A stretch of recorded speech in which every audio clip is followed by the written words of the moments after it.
Bom dia, pessoal. Estamos de volta aqui com mais uma pequena teleaula, um resumo, como combinado, falar hoje das capitanias hereditárias e um pouquinho do início ali do governo geral no Brasil, que aconteceu, do período pré-colonial, né, que aconteceu ali de 1500 a 1530. O que foi esse período pré-colonial? É o período em que Portugal está em dúvida ali se investe, se realmente vale a pena colonizar o Brasil ali, e só somente em 1530 que eles começam a ter um certo investimento, que devido a uma crise econômica que já havia lá em Portugal. Então, e aí que começa as capitanias hereditárias. Então vamos falar um pouco do que foi as capitanias hereditárias, essa forma de governo do Brasil aí.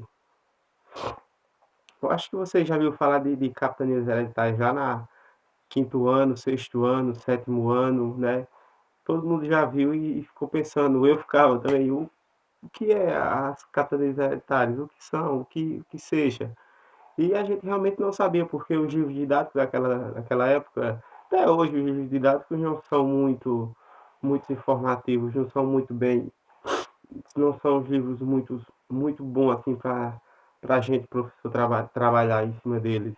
A gente tem que ter algum conhecimento, algum estudo. E vamos lá. Então, as capitanias hereditárias foram o quê? Foram proporções de terra que o governo de Portugal lá dividiu o Brasil, ou seja, terceirizou e deu para os seus donatários trabalhar.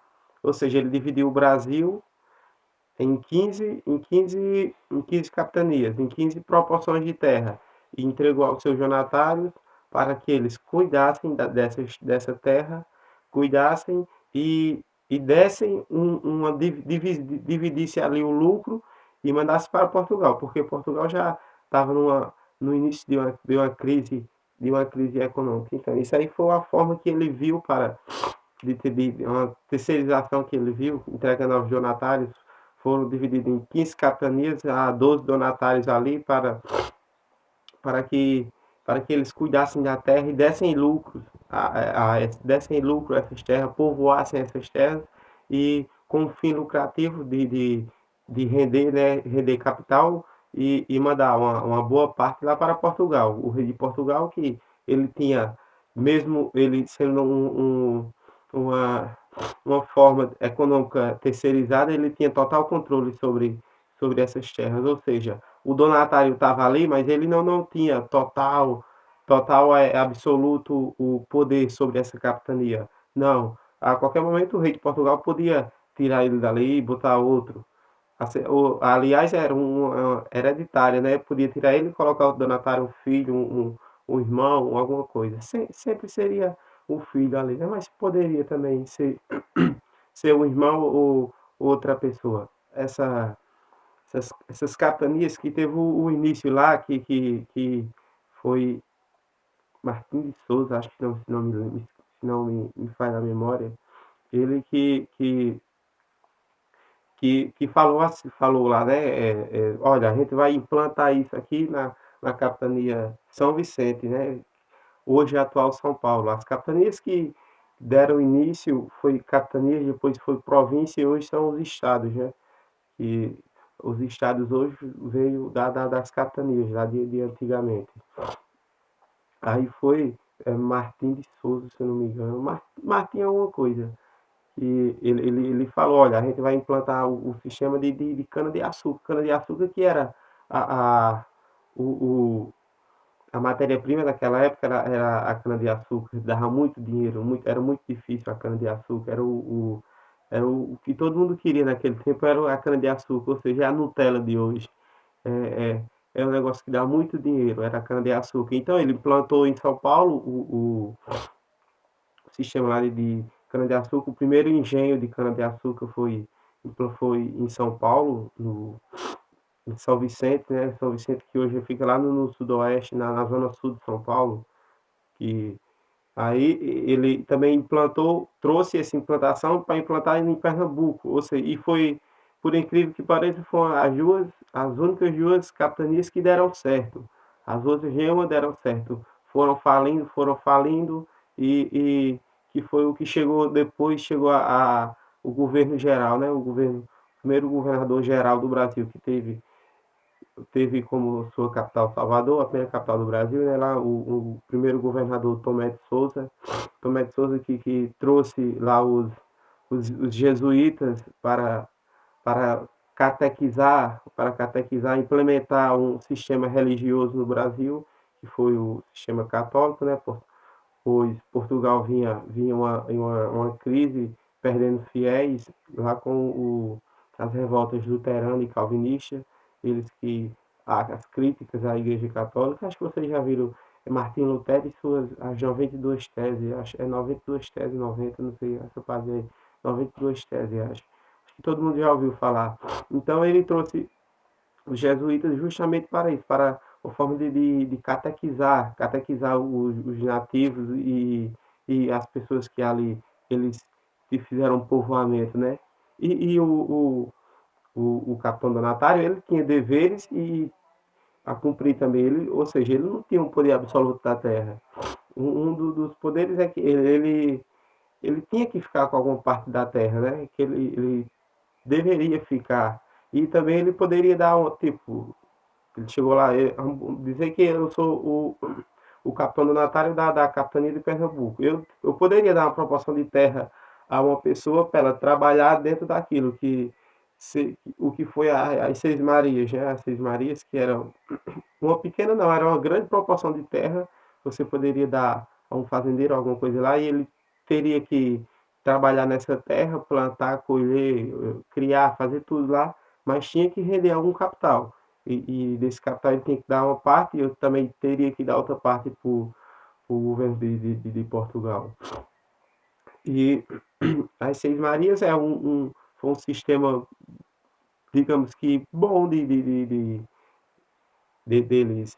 a obterem, né, capital de lucro e tudo. E foi o que rendeu Portugal, né? Portugal que os capitães donatários também tinham, como eu falei, tinham seus deveres, tinha seus e também tinha seus privilégios, né? Ou seja, ele ia trabalhar para Portugal ali, mas ele também tem uma metade ali, não não sei a porcentagem, não ouvi falar de porcentagem, mas teve uma grande porcentagem, uma boa porcentagem ali do capital lucrativo dessa capitania.